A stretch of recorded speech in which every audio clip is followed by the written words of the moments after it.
मित्रांनो, शासनातर्फे GR वर GR निर्गमित करण्यात येत आहेत। अगोदर पीक विम्या संदर्भात 2-4 GR निर्गमित करण्यात आले। त्यानंतर मित्रांनो फायनली नुकसान भरपाई संबंधित सुद्धा GR निर्गमित करण्यात आलेले आहेत आणि त्या अंतर्गत 3740 कोटी रुपयांचा निधी हा मंजूर करण्यात आलेला आहे।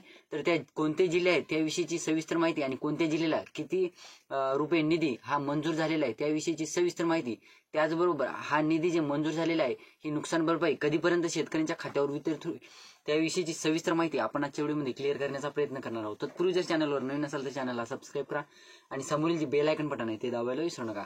तर नमस्कार मित्रांनो, मी राज सुरेश, स्वागत आहे कृषीमॅन युट्यूब चॅनलमध्ये। मित्रांनो, तुम्हाला देखील काही प्रश्न असतील तर डायरेक्टली इंस्टाग्रामला मेसेज करून विचारू शकता। इंस्टाग्राम आयडी डिस्क्रिप्शन बॉक्समध्ये दिलेला आहे। तर मित्रांनो, आपण आज ज्या जिल्ह्याविषयी माहिती घेणार आहोत त्या जिल्ह्यांमध्ये 2-4 जे जिल्हे आहेत त्या जिल्ह्यांमध्ये मोठ्या प्रमाणात अगोदर काय झालं होतं, ऑक्टोबरमध्ये मोठ्या प्रमाणात अतिवृष्टी झाली होती, जुलैमध्ये अतिवृष्टी झाली होती, मे महिन्यामध्ये अतिवृष्टी झालेली होती। तर या अतिवृष्टी जे शेती पिकांचं फळपिकांचं जे नुकसान झालेलं होतं तर शेतकऱ्यांनी असंच सोडली होती बुवा आम्हाला या जे नुकसान झालेलं होतं आमचं गेल्या वर्षीची गोष्ट आहे। गेल्या वर्षीची जे नुकसान झालेलं होतं शेतकऱ्यांचं ते शेतकरी आता विसरूनच गेले की बाबा चला शासनातर्फे कुठलीही मदत मंजूर होणार नाही, आमच्या शेती पिकाचं फळपिकाचं जे नुकसान झालेलं आहे ते असंच नुकसान झालेलं आहे, तर आता याच्याकडे कोण लक्ष देत नाही। परंतु मित्रांनो, शासनातर्फे GR निर्गमित करण्यात आलेला आहे आणि त्या अंतर्गत 3740 कोटी रुपये आणि 74 लाख रुपये एवढा निधी मंजूर करण्यात आलेला आहे। एक गोष्ट क्लिअर करून घ्या मित्रांनो, हे जे 3740 कोटी रुपये 74 लाख रुपयांचा जे निधी मंजूर करण्यात आलेला आहे तो एवढा हा वितरित होणार नाही, ही गोष्ट लक्षात ठेवा। हे फक्त मंजूर करण्यात आलेला आहे। त्या अंतर्गत जिल्ह्यावाईज आणि शेतकरी पात्र संख्या वाईज तो निधी त्या शेतकऱ्यांच्या खात्यावर वितरित होणार आहे।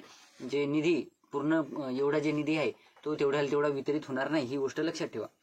तर मित्रांनो, सर्वात अगोदर आपण बघूया की जुलै 2024 मध्ये आणि ऑक्टोबर 2024 मध्ये सांगली आणि अहिल्यानगर जिल्ह्यामध्ये मोठ्या प्रमाणात नुकसान अतिवृष्टी झाली होती, नुकसान झालं होतं।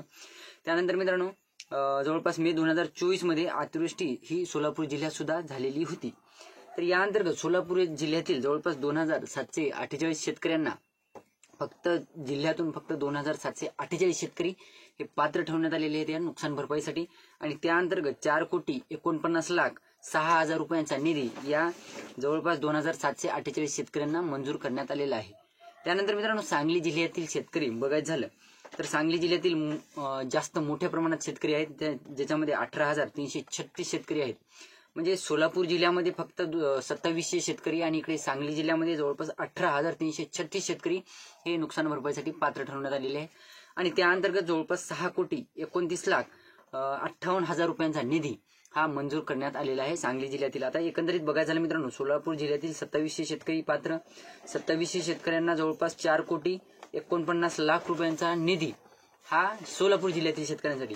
मग इकडे सांगली जिल्ह्यामध्ये शेतकरी संख्या मोठ्या प्रमाणात 18,000 शेतकरी संख्या आहे आणि शेतकरी संख्या 18,000 असली तरी निधी फक्त 6 कोटी, म्हणजे इकडं 4,02,000 शेतकऱ्यांसाठी 2 ते 3,000 शेतकऱ्यांसाठी 4 कोटी रुपये आणि इकडे 6 कोटी निधी हा सांगली जिल्ह्यातील 18,000 शेतकऱ्यांची। म्हणजे एकंदरीत बघायचं झालं मित्रांनो, तुमचे नुकसान किती ग्राह्य धरण्यात आलेलं आहे सांगली जिल्ह्यातील शेतकऱ्यांचं या निधीमधून लक्षात येते किंवा शेतकरी संख्या मोठी, शेतकऱ्यांचा आकडा मोठा आणि निधी फक्त 6 कोटी रुपयांचा। म्हणजे 6 कोटी रुपया अंतर्गत या 18,000 शेतकऱ्यांना किती रुपये हेक्टरी मदत मिळू शकते याचा अंदाज तुम्ही लावू शकता।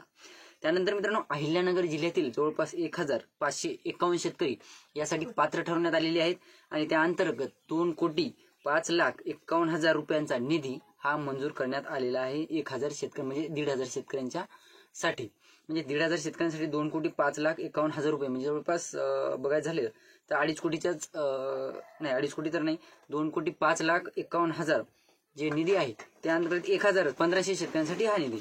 एकीकडे मला सांगली जिल्ह्याविषयीच एक महत्वाचा पॉईंट म्हणजे सांगली जिल्ह्यातील शेतकरी संख्या मोठी परंतु निधी हा छोटा यांनी मंजूर केलेला आहे। म्हणजे एकंदरीत बघायचं झालं तर सांगली जिल्ह्यातील शेतकऱ्यांची फक्त समजूत काढण्यात येणार आहे, शेतकऱ्यांना फक्त नुकसान भरपाई दिली असं एक आनंदाचं वातावरण ठरवण्यात येणार आहे, परंतु नुकसान भरपाई किती दिली हे सरकार समजू शकता तुम्ही की एवढी शेतकरी संख्या आणि सरकारतर्फे एक जस्ट तुटपुंजी रक्कम सांगली जिल्ह्यातील शेतकऱ्यांसाठी मंजूर करण्यात आल्यासारखी आलेली आहे।